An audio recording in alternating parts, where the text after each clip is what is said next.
A heartless killer hides in plain sight.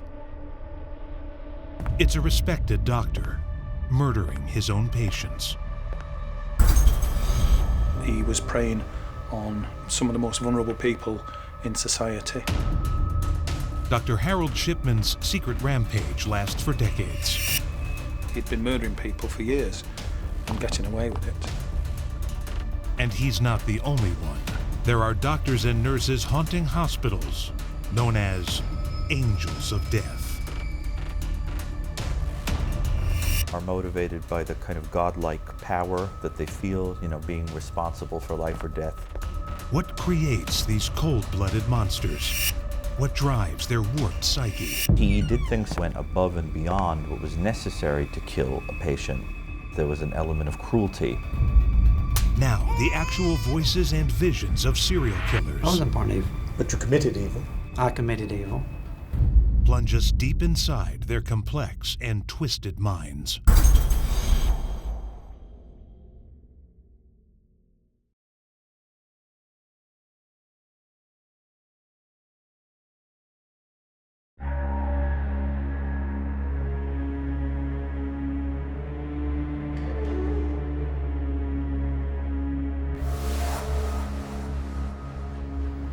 June 24th, 1998.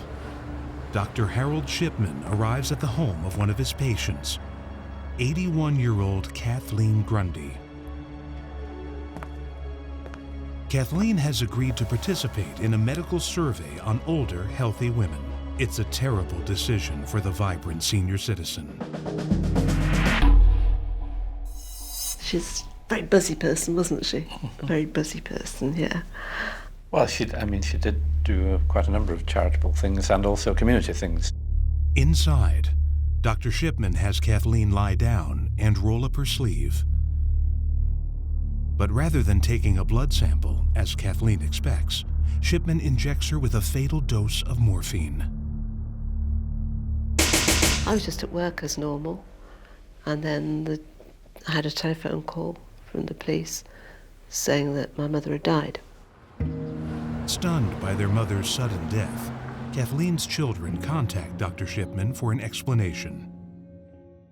He gave us a death certificate and he said, I've put old age. And we knew perfectly well that that wasn't right. But then he sort of vaguely implied that that he'd seen her recently and so he knew the case, so it wasn't.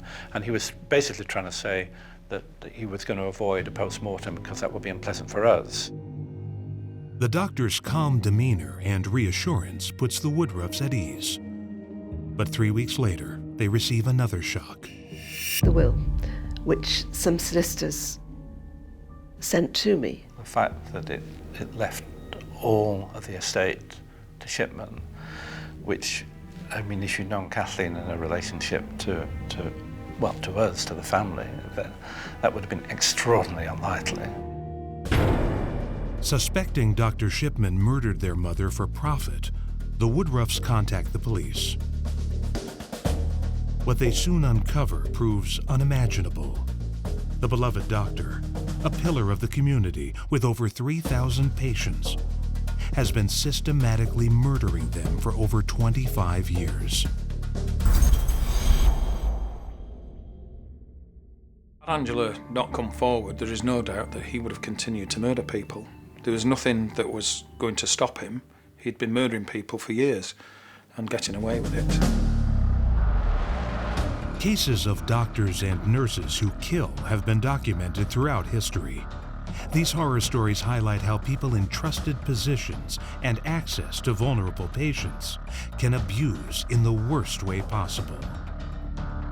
Oftentimes, these angels of death serial killers can go undetected for years.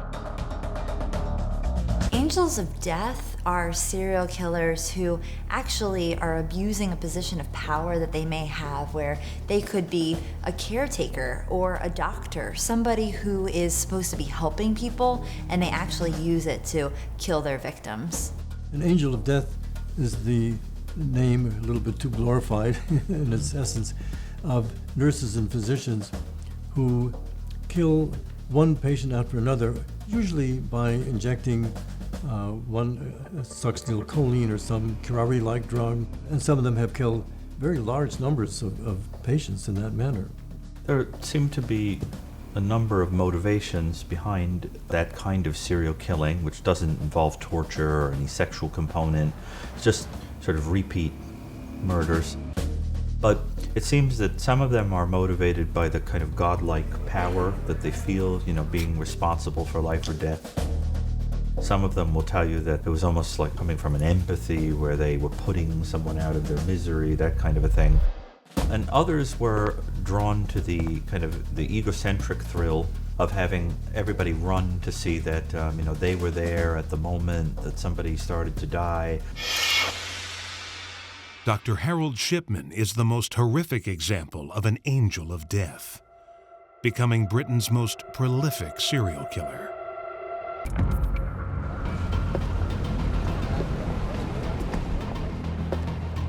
Shipman owns his own practice, but specializes in house calls, visiting his elderly and infirmed patients in their homes.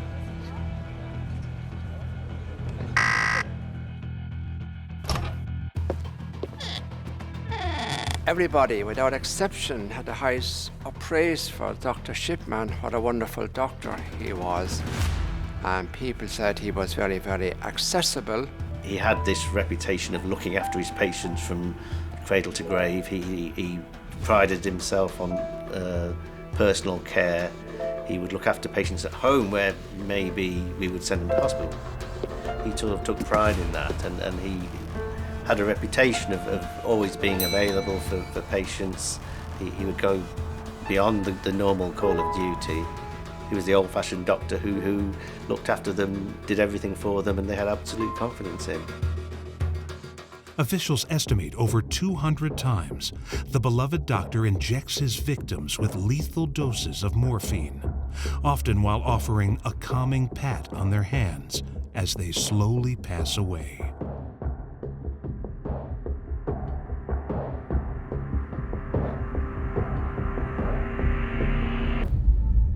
One of the defining features of Shipman is where he didn't choose to strangle them or do something that would be more frightening and painful. Instead, he injected them with an overdose of morphine, where they first went to sleep and then eventually overdosed and died. Predatory, I think, is the best way to describe him. He was preying on some of the most vulnerable people in society. Perhaps most astonishing is that Shipman gets away with it for over 25 years. As a boy, Harold was very close to his mother. She instilled in him an early sense of superiority that tainted most of his later relationships. While in his teens, Shipman became interested in medicine while watching his mother receive daily morphine injections to ease the pain she suffered while dying of lung cancer.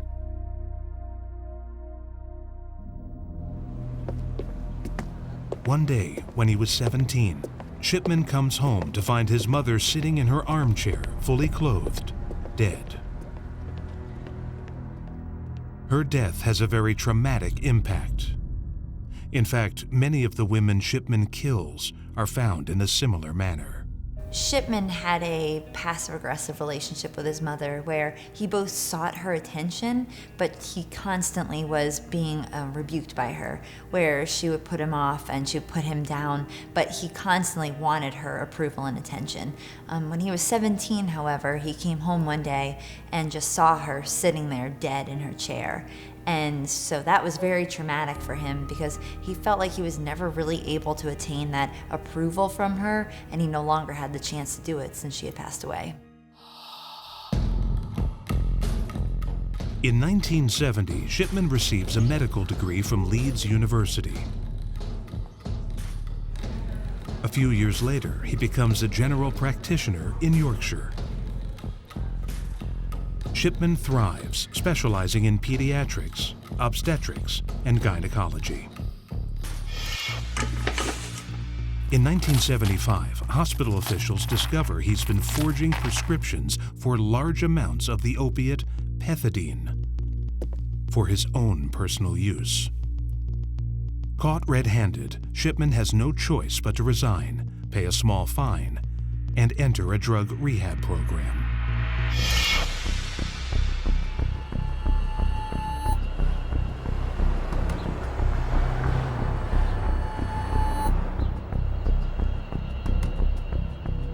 After his rehabilitation, Shipman finds work again, this time at the Donnybrook Medical Center in Hyde.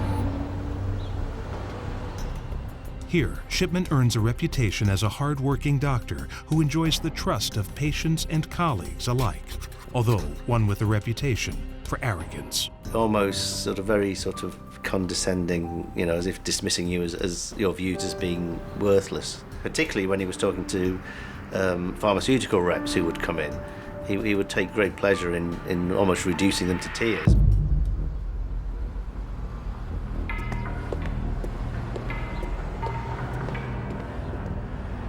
It's not known when Shipman starts killing his patients, or exactly how many die at his hands.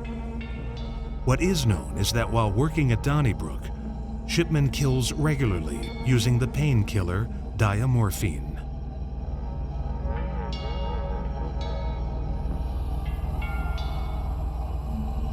To destroy any evidence of poisoning, Shipman urges families to cremate their relatives. In a large number of cases, he stresses that no further investigation of their deaths is necessary.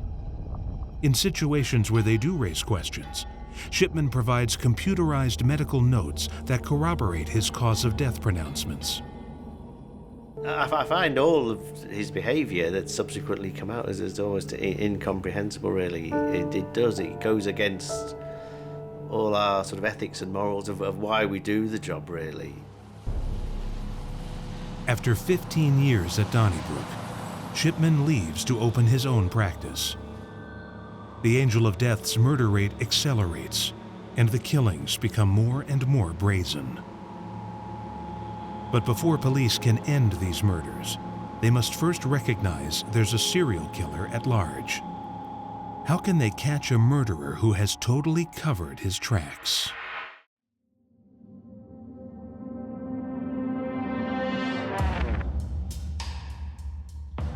Doctors and nurses who kill, so-called angels of death, often abuse their position for their own ego and godlike narcissism. History's most horrific example is Dr. Harold Shipman, who is reported to have murdered more than 200 of his patients. A series of killings lasting more than 25 years.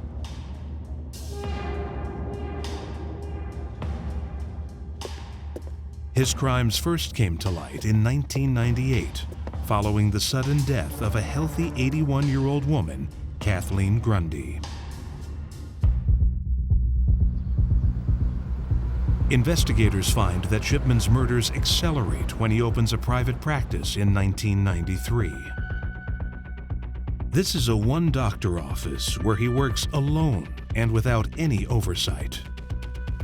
No one is there to notice Shipman's death rates and prescription rates are extremely high. As is the case with other serial killers, the more Shipman kills and gets away with it, the more brazen he becomes, efficiently and ruthlessly murdering dozens, including in some cases, more than one person in a single family. Shipman would visit his victims, all females, most over 65, treating them as if he were an old friend. But then, after injecting them with morphine, Shipman often left them to die alone. He goes back to his office to backdate their medical records and falsify their death certificates, attributing the incident to natural causes. I think one of the difficulties with that earlier investigation was getting over the sort of credibility gap was something that I refer to it as being, which was that, is it true what we're saying, that there was a doctor murdering people? He selected people who were vulnerable in the community, and it tended to be people who were living alone. Another complicating issue in stopping Shipman is that he did not fit the typical serial killer profile. One investigator calls Shipman the dullest serial killer I have ever met. His benign appearance and affable demeanor, however, did belie his pervasive narcissism. Shipman's motives remain controversial. While some experts speculate he was seeking to avenge the death of his mother, others suggest it was euthanasia. Some believe there were financial motives, and others say it was for power and control.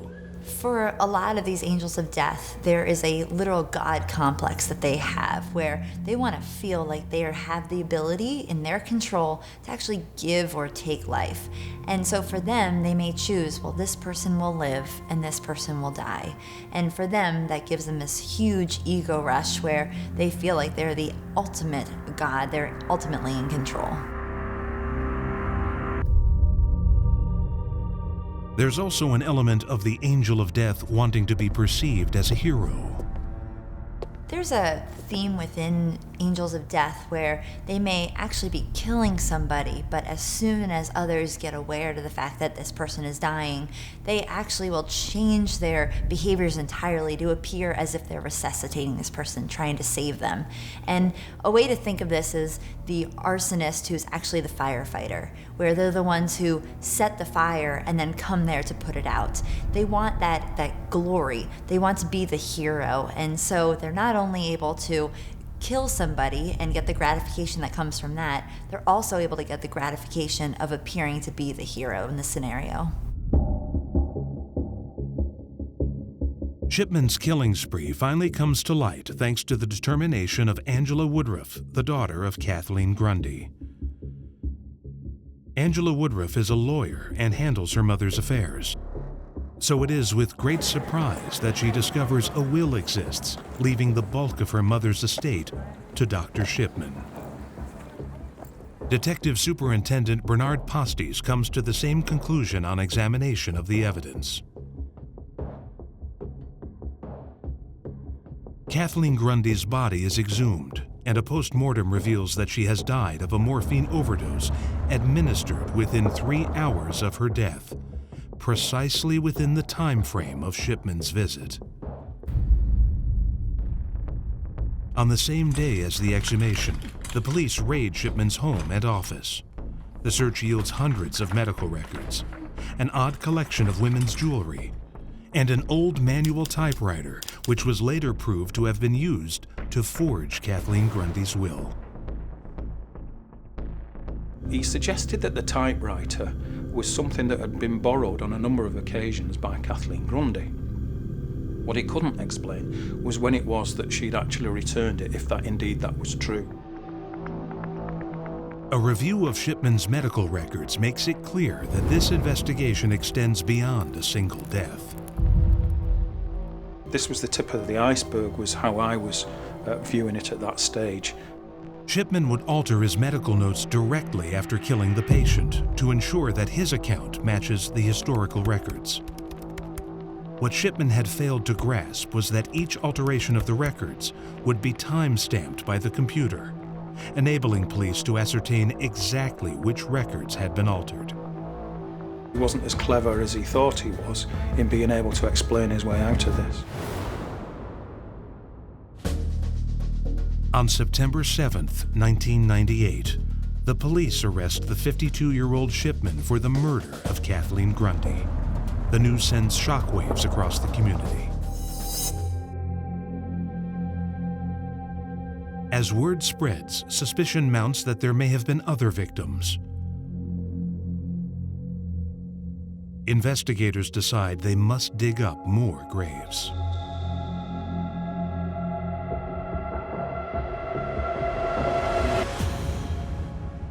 Personally, it took a great toll on me. I would describe it as being the worst time in my life. Off the top of my head, I attended about 7 or 8. After a while, I got more used to going to the cemetery at 3 o'clock, 4 o'clock in the morning. To be in the cemetery at 4 o'clock on a cold winter, dark morning, it got right through your bones. It was very, very unpleasant because as the remains were exhumed, you became very aware of the smell. The exhumations and subsequent tests prove Shipman has been murdering a number of his patients. Shipman maintains his innocence, claiming he's been acting compassionately. But it is clear from the medical records and toxicology reports that none of his victims were suffering from a terminal illness.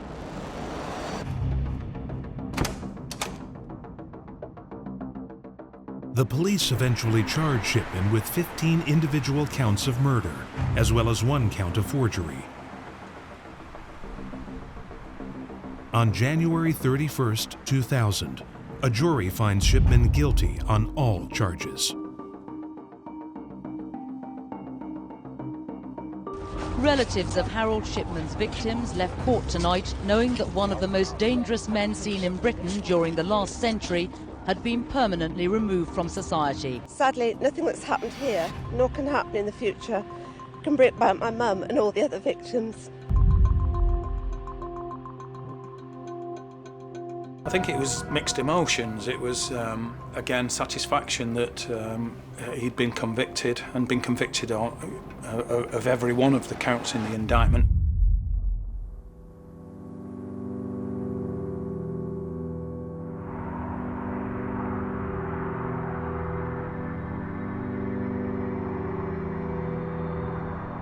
Four years later, on January 13th, 2004, Shipman performs his last planned death.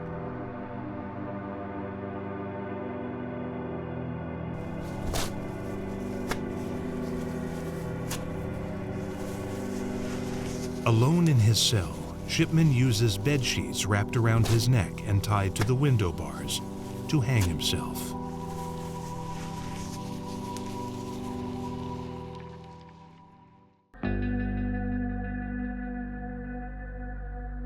Officially, Harold Shipman is convicted of killing 15, but ultimately he is believed to have murdered between 200 and 300 patients. One of the problems faced by investigators is that several victims had been cremated, making death certification impossible. Whatever the exact number, the sheer scale of his murderous activities means that Shipman is catapulted from a single patient killer to the most prolific known serial killer in the world. He had this overwhelming sense of narcissism that he not only thought of himself as being so grandiose and so high above others, but he actually had this godlike concept where he felt like he could choose who he was going to kill, when, and why. And that's something that you see only with very extreme narcissists. One reason Harold Shipman is able to evade authorities for so long was that his murders are scattered among his patients' homes. But incredibly, there is another angel of death who confines his murders to a spot people think of as the safest possible place: the hospital. Harold Shipman is a trusted family doctor who has been killing patients to experience a godlike thrill. Another angel of death is only a hospital orderly, but he gains enormous power by deciding who lives or dies.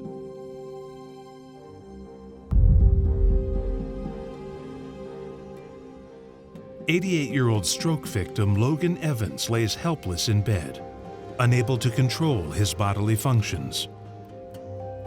When the orderly, Donald Harvey, arrives for his nightly cleanup, Evans smears feces onto Harvey's face.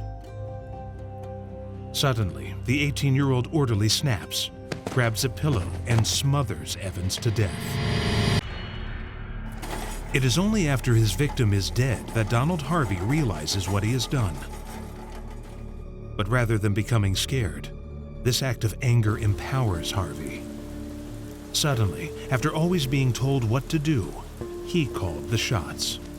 He decided who would live and who would die. While working at Marymount Hospital, Donald Harvey, still just a teenager, murders 14 more patients.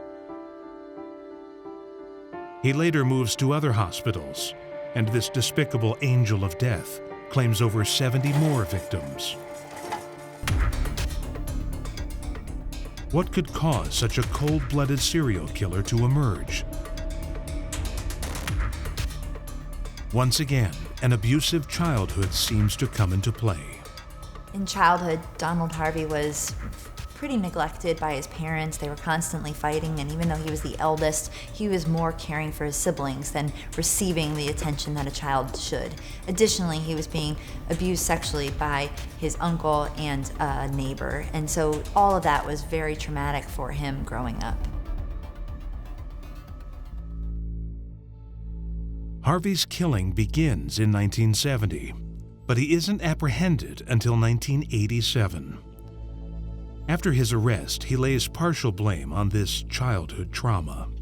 The amount of trauma and abuse that Donald Harvey felt during childhood, even though it was severe, it became normalized to him, where he thought this must be what other people go through, or because he had no other experience, he just thought this is the way it is, and he knew nothing different. Donald Harvey did things sometimes that went above and beyond what was necessary to kill a patient, so that there was an element of cruelty.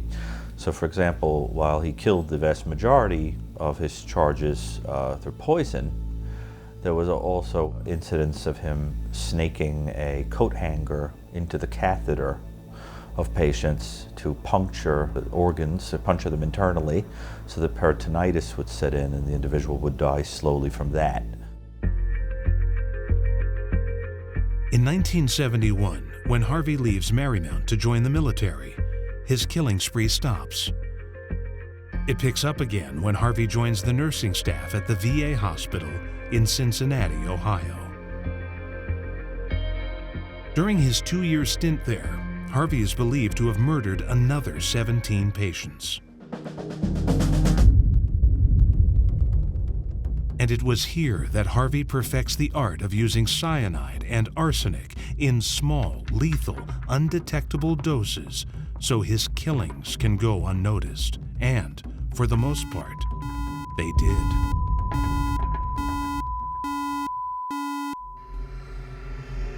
No one who comes into contact with him knows the demons that lurk beneath his skin.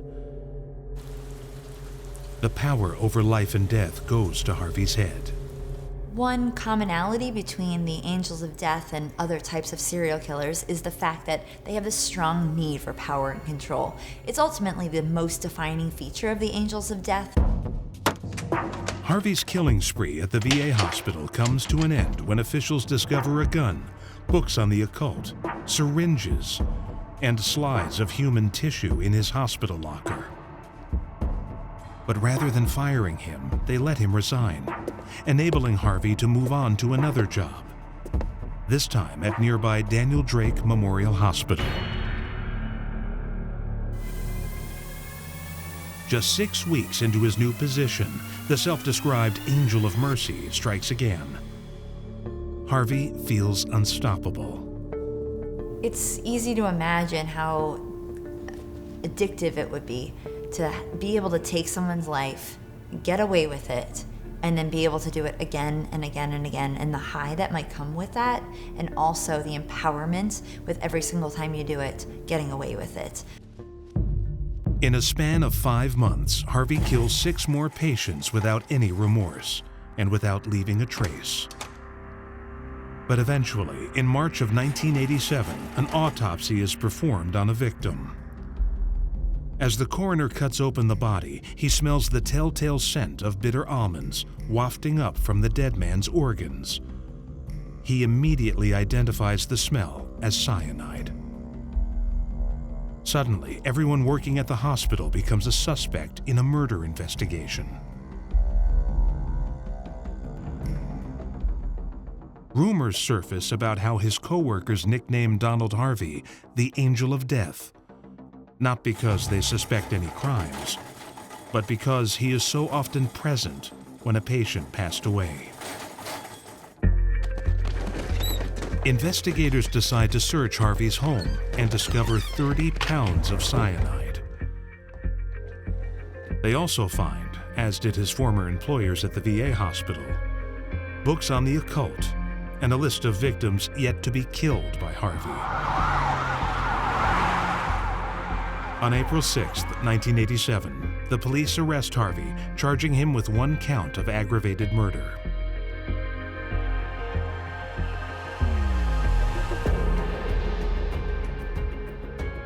When they ask him if he had killed others, he simply nods. He doesn't know the exact figure, maybe around 70.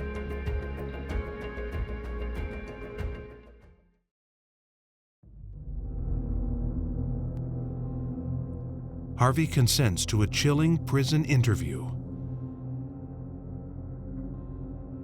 In the session, he details the years of sexual molestation. My uncle had started messing around with me when I was 4 years old. And he was 13 and I was almost 4.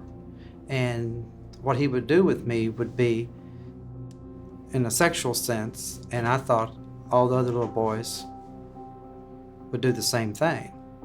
And since I act like my mother, act like a little girl, so he started messing around with me.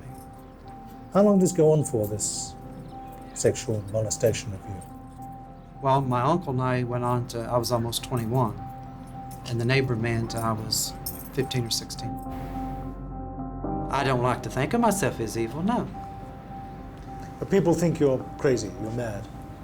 Some do, some don't. You're not mad. No. You chose to do what you did. I chose to do what I did, and I can't blame. I can't blame my mother. I can't blame my uncle. Why can't you blame him?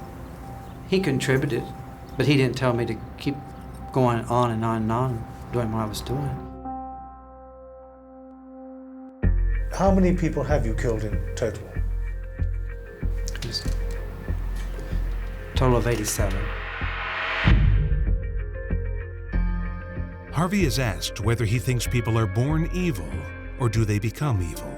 I think everyone, unless they're born with some mental problem, I don't think anyone's born evil. I think it's man-made. You weren't born evil. No, I wasn't born evil. But you committed evil. I committed evil.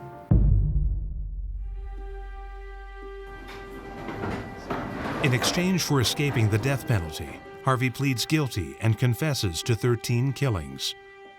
He is sentenced to 28 life sentences. A lot of times guys come up to me and say, well, I tell them I'm in here with you. I mean, you know, in the pod where I live. And they say, oh, he's evil, he's a monster. Because they immediately think, once you leave the street in cuffs, they think you become something else. But very few people kill 80 people. What you did was monstrous. That we know of. There's others out there. I'm not the only one, by a long shot. On March 30th, 2017, Donald Harvey is found beaten to death in his prison cell. As horrific as his crimes appear, there is another angel of death that eclipses all others in the unspeakable brutality of their serial murders.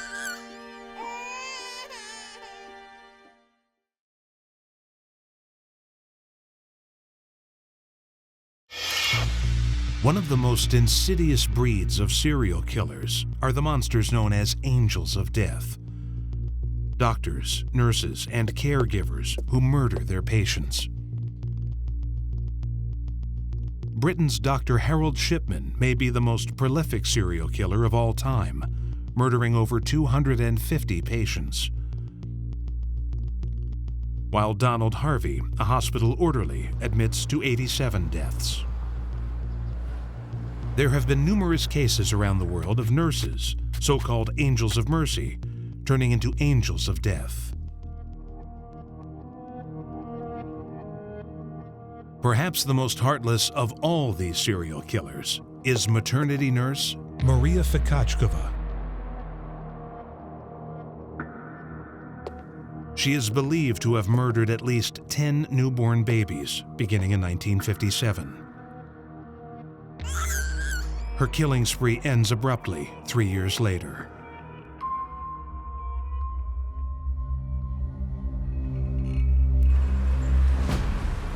February 23, 1960.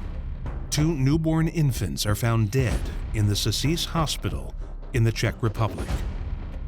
Both are girls. One is 5 weeks old. The other is just 20 hours old. The babies are victims of extreme violence. Both have cracked skulls.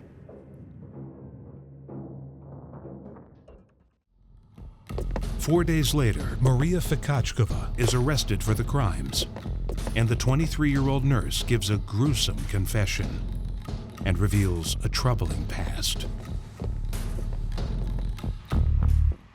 She grew up in Psyches. Apparently, her father was abusive to Marie and her mentally challenged brother, and she often fought with her mother. But despite this difficult childhood, in 1955, Marie enters nursing school and is considered an excellent student with a bright future. Her school records give her a glowing report. Maria Fikachkova has completed all the prerequisites for her chosen profession. She will be a good, conscientious nurse and a reliable caregiver for babies. She is capable of handling responsibility and can work well independently.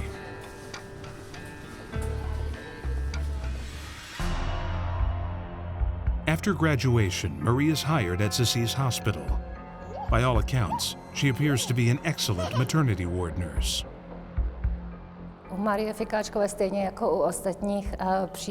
Like with other serial killer cases, Maria Fikachkova's peers were taken completely by surprise. Marie seemed to be a very professional, competent, and punctual person. This was very apparent, and at work she was very well evaluated.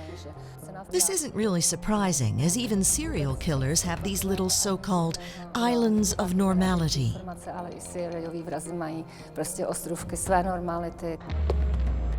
With her shocking confession, she recounts the numerous horrible crimes she's carried out over the years. She even poses for photographs, demonstrating how she murdered the infants.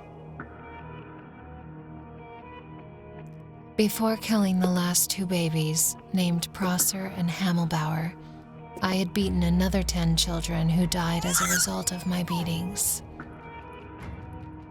I want to add that I remember some of the names of the deceased children, and I gave those names to the prosecutors, but many of the names I don't remember. She describes her first murder in 1957, 3 years before her arrest. I don't remember the name of the baby or the mother, but I clearly remember beating the infant in the chest and head. That is what killed the child.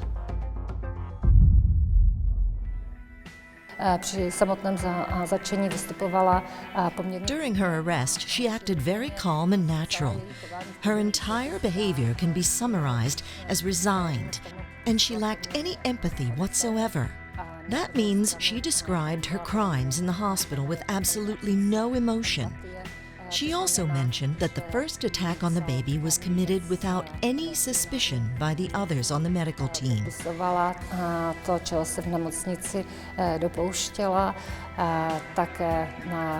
She understood this as a clear indicator of not needing to worry about getting caught, and she could just carry on with what she was doing.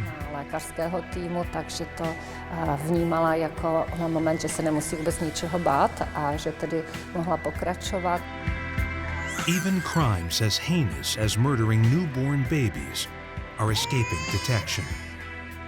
How can this cunning angel of death be stopped?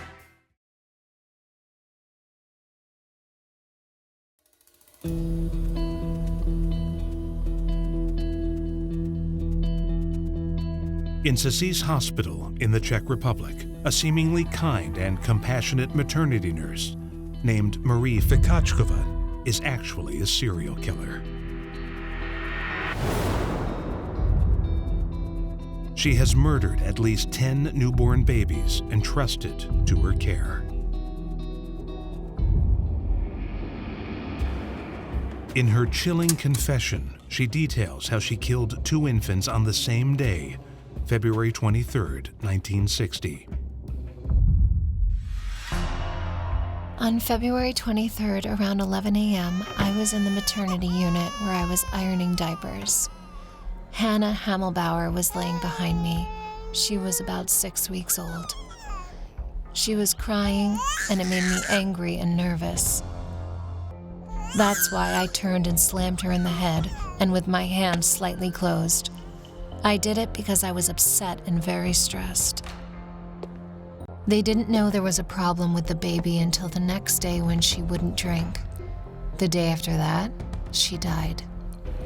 Marie continues, detailing her murder of the Prosser baby. The newborn is just 20 hours old. When I was pressing the head of the Prosser baby, I felt my fingers pushing into her skull. I felt the scrunch of the head, but I wasn't sure I was breaking the bones. But I was aware that after this push, she stopped crying, but she had to die. Na případu Marie Fikachkové je zajímavé zaprvé to, že byla velmi mladá. Maria Fikachkova's case is interesting because of her young age when she was committing her crimes. Also, the fact that she was committing these crimes on newborns. That is really atypical because killers in the Angels of Death category usually focus on old people nearing the end of their lives, usually suffering some terminal illness. Their motives are usually considered to be helping the victim. But in time, we discover that the real motivation is in power and control over the victims. She was beating the babies, beat them with her fists, beat them on their chests, beat them to their heads. When police arrest Maria Fikachkova on February 27th, she reacts calmly and says she is actually relieved at finally being caught. The motive for Marie's serial murders is never clear. In her own confession, she claims she developed temporary feelings of pedophobia, the hatred of children, during her menstruation periods. Court psychologists declare Fikachkova to be sane, but they acknowledge she is prone to depression, hysteria, and uncontrollable outbursts of anger. On October 4th, 1960, Maria Fikachkova is sentenced to death for the 2 murders in February of that year. The courts are never able to confirm the earlier killings. On death row, Marie writes a letter to her mother. Dear Mother, as you know, I am sentenced to death. It's very tragic, and I can't even think about it, that I will never be able to meet with you again. Because I still believe that there is some justice that will save me, but if not, I have to accept my fate. On April 13th, 1961, Maria Fikachkova is hanged at Bongratz prison in Prague.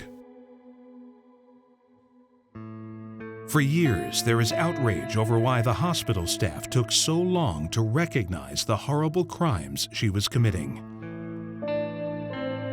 But it is difficult to even conceive that these individuals we trust with our very lives could ever be so heartless. Caregivers, nurses, and doctors who kill attack the fundamental fabric of society. A stay in a hospital is difficult for anyone, a time when we are at our most vulnerable. Adding to that, a fear those charged with saving lives might kill is something no human being should ever have to endure.